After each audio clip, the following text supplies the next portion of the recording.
ছেলের বয়স 25 হইতে হবে বিয়ের জন্য। এগুলো সব মন গড়া আইন এগুলা। 25 বছরে বিয়ে দেন আপনার ছেলেকে, আপত্তি নাই। 25 বছরের আগে দেওয়া যাবে না। এটা হলো হস্তক্ষেপ শরীয়তের বিধানে। শরীয়ত তো বলে নাই যে 25 হতে হবে না, 24 হতে হবে না, 26 হতে হবে। উন্মুক্ত। বিয়ের প্রাপ্তবয়স্ক হলো ছেলে, শারীরিকভাবে সুস্থ, তার বিয়ের প্রয়োজন। তুমি কে এই কথা বলার যে 25 বছরের আগে বিয়ে করতে পারবে না ছেলে? মেয়ের বয়স হয়েছে, নামাজ ফরজ হয়ে গেছে, তার উপর পর্দার বিধান এসে গেছে, তুমি বলছো যে না 18 বছর পর্যন্ত বসায় রাখো।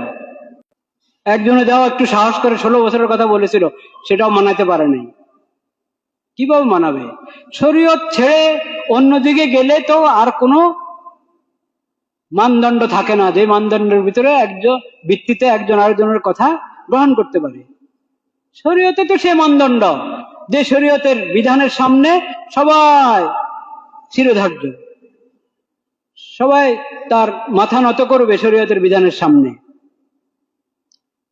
শরীয়ত ছেড়ে ডানে বামে যদি ঘুরো, তাহলে কখনো তো শান্তি আসবে না, কখনো নিরাপত্তা আসবে না, বিশৃঙ্খলা, অশান্তি চলতেই থাকবে।